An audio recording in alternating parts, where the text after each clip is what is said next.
This will be a day long remembered. Now I am the master. Welcome to another episode of Legends and Theories, and welcome to my review of Moonraker. This is the third James Bond novel, and honestly was my favorite one so far. I think that while the twist was extraordinarily predictable, I think that the story was really compelling. I think of the first three antagonists, Hugo Drax was definitely the best one of them. And as I said, while I saw that he was secretly working against the British government the entire time, I still think that honestly he was a compelling character. And just to be clear, I have not watched the Moonraker movie, which I did look up when I was trying to find the just brief summary of this just to make sure I didn't miss anything, and also to grab the cover for the thumbnail. And the first thing that showed up was the movie, where they changed the plot a lot from it, from what I saw in its brief description. But going back to the book itself, I'd say the one criticism that I think could be valid for some people who enjoy that is Bond is entirely in England for this story, and they may like the fact that he's always going to different locations. In the first one, he is, I believe, he's mainly in France, I think.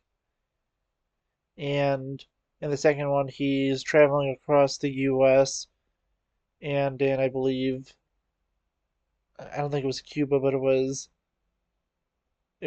one of the islands around there. I can't think of its name right now. But this one is completely set in England, and it is with him going and being put in charge of the security for the missile of Moonraker, which is essentially the first nuclear missile that the British are developing. And it's honestly just it's a solid story at the start where he goes and basically convinces the character of Drax, who at the time is thought to be a ally of the British and was even knighted, but it is revealed towards the end that he's actually a German soldier who took over the identity of Drax when he was mistakenly bombed by his own allies when he was undercover with the British. So I think that honestly it was pretty predictable that it would be a Nazi also, since all the workers were German, and this book came out in the 50s, so it would have been slightly after World War II. And honestly, the fact of the story was mainly set in England. It didn't really bother me.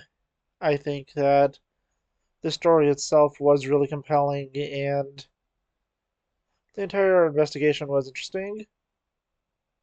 And just getting to the end where Bond is willing to sacrifice himself, but only does find a way to make the missile crash on its own, is good. And they definitely are, just finding ways to also make sure that Bond never settles down in a relationship in these books, and that there's always going to be some reason that he can't be with them.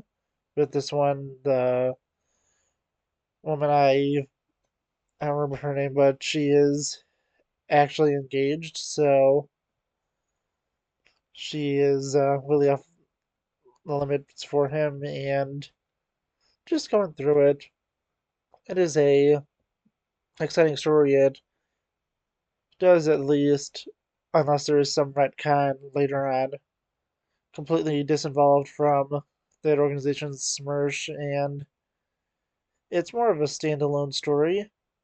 And that's really the reason I liked it. I just liked it because it just felt like a really classic spy story and a little more of a mystery, even though the mystery was extremely predictable, as I said.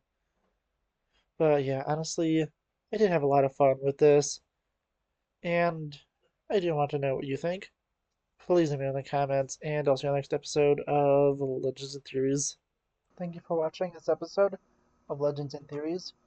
Please subscribe, like the video, share the video, leave a comment, check out the video on screen, and may the Force be with you.